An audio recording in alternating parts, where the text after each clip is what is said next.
Chairman main बाजार Narela. Sir, जो पुलवामा हमले में आतंकियों द्वारा हमारे यहाँ के 28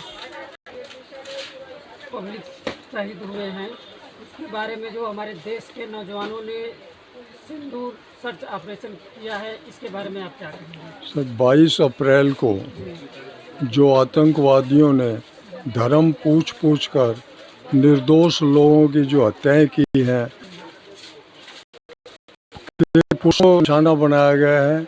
उनके जो 7 लेडीज़ थी उनका नहीं किया और उनको ये कहा गया कि जाओ मोदी को कह दो।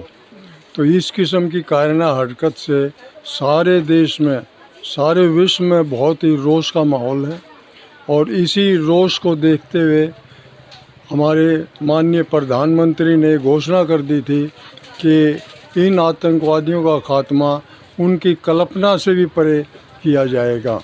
और 6 मई की रात को, मंगलवार की रात को और बुधवार की सुबह 1:05 से 1:30 बजे तक जो पाकिस्तान में जितने भी आतंकी अड्डे थे सबको नेस्ता नाबूद कर दिया और उनको ये सबक दिखा दिया कि भी तो उसका जवाब भी हम, उसके लिए भी हम तैयार हैं और आगे भी इसी तरह का। सर, जो ये सिंदूर नाम दिया गया है जो ऑपरेशन का, इसका क्या मतलब, किस हिसाब से सिंदूर नाम दिया गया? मनोज बंसल, उत्तरी विभाग सह मंत्री, विश्व हिंदू परिषद।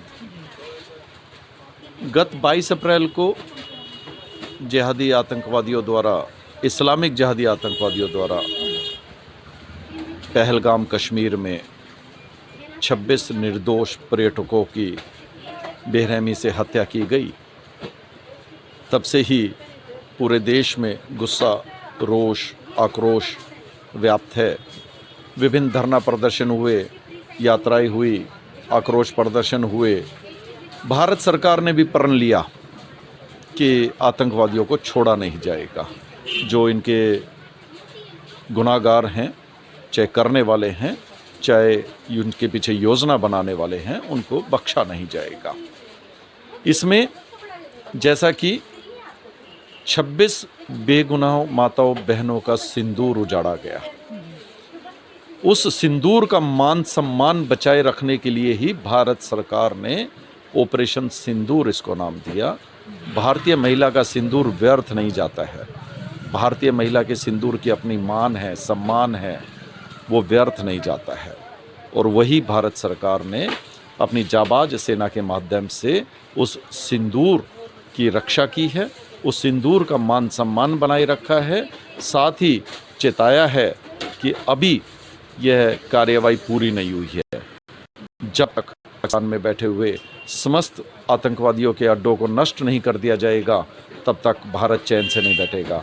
अब ये पहले वाला भारत नहीं है। अब ये सहन नहीं करता है, कोई गलत बात सहन नहीं करता है। अगर हमको कोई छेड़ेगा तो हम छोड़ेंगे नहीं, हम घर में घुस के मारेंगे। ऐसा अब ये नया भारत है। तो आप इस ऑपरेशन को सफल बनाने में नौजवानों को किस तरह का आप संदेश देना चाहेंगे?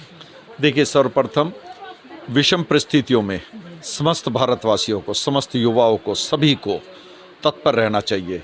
अपने दुश्मन की अगर कोई नापाक हरकत हो, उसमें एक साथ होकर उसका सामना करने के लिए, उनसे बदला लेने के लिए, ये केवल भारत सरकार या सेना की ही जिम्मेवारी नहीं है, प्रत्येक भारतवर्ष के नागरिक की जिम्मेवारी है कि भारत पर जब कोई संकट आए, भारत माँ पर आए, सभी को भारती माँ की सेवा में रहना चाहिए, चाहे उन सभी के लिए हमें अपने प्राण ही क्यों न न्यौछावर करने पड़े।